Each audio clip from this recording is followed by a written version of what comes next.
At the very end and to the very end. Well, the bottom line is this. President Trump will never please any of those critics. And that's not what his goal is. He was elected in part to remove the U.S. from these foreign entanglements and end our perpetual military interventionism. Well, last night's decision was the right one, and the voters will see it, even if the resistance pundits do not. Joining me now to analyze is Fernando Kutz. He's a former White House National Security Council official for both Presidents Obama and Trump, along with former Democratic Congressman from Ohio, Dennis Kucinich. Congressman, great to see you tonight. Now, you have long warned against this excessive military action abroad. Now, your reaction to the media, who seem to be pushing, in this case, for military action or maybe even war. Well, President Trump has done the right thing in pulling back from an attack on Iran. Such a war would not be in the U.S. interest. It would destroy our economy, double the price of oil, engulf the region, drag in Russia and China, destroy the Trump presidency. And that's all aside from endangering the U.S. So I'm glad that he has exercised this restraint, and it should be recognized and encouraged. Fernando, I heard a lot from liberals during the Iraq war about collateral damage. And I was someone who was all gung-ho for the Iraq war. And as time went on, I went there for just a week in 2006. And then years after, I came to think, oh, my gosh, what did we do? And what did we get into? But Stephanie Ruhle on MSNBC today, a perpetual Trump critic, said this with Chuck Todd.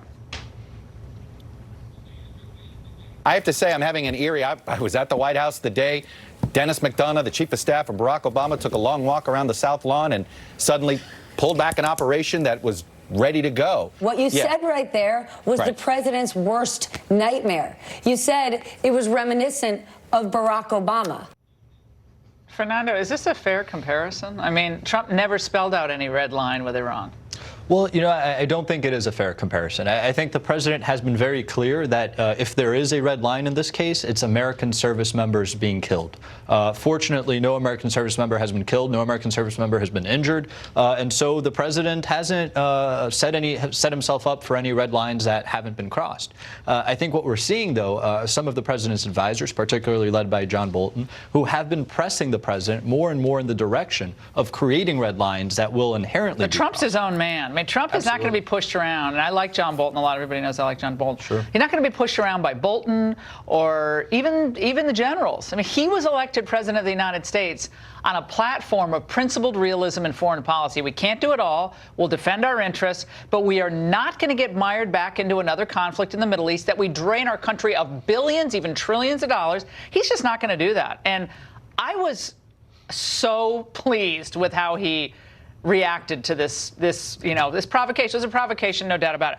Now, there are some other things that are going on, too. And when we have Dennis, when we have Republicans, we had Adam Kinzinger on television, who's kind of a neoconservative. He was criticizing the president, but others as well. Let's watch. The President of the United States has trouble making decisions and is relatively easy to manipulate. Iran is seeking to exploit all of these dynamics, and we are isolated from our allies. This is exactly the kind of recipe that could lead to an escalation and a confrontation that would, in the end, be outside of the control of both U.S. and Iranian leaders. Okay, Rhodes Scholar there. So what's happened to the Democrat Party? I mean, France is saying tonight, Macron and Germany saying, well, let's continue to talk and de-escalate. Trump did de-escalate. That's what Trump did. So Buttigieg wants us to go gung-ho, and I don't even understand his rationale. Talk about making no sense. Congressman, what's happened to the Democrat Party? Now they're the big war hawks? Well, one must be very careful about reflexively criticizing a president when he does the right thing. The president has to keep control here. He has to stop the Secretary of State and the National Security Advisor from actually being involved in ordering troop movements, naval and air assets, which set the stage for a war. As long as the president keeps control and exercises restraint, I think we'll be okay here. We have to continue to try to practice diplomacy.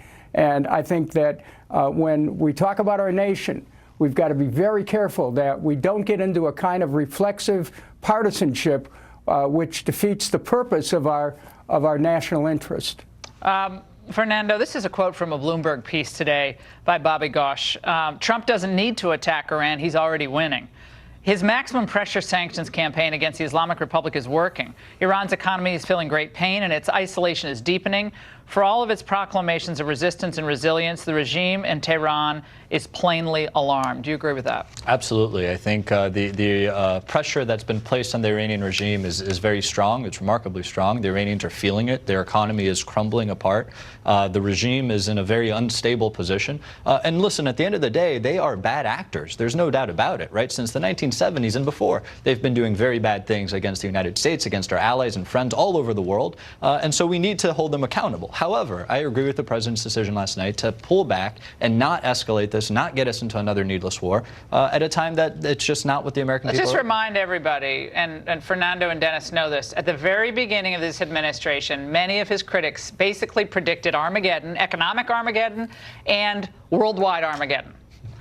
Economy is soaring, and we don't have worldwide Armageddon, okay? We're de-escalating a situation. We've got a lot of flashpoints around the world. But the expert predictions about this administration have been almost uniformly incorrect. But I appreciate it, panel. Thank you so much tonight. And the Washington Post is reporting that ICE raids are going to begin across 10 cities on Sunday.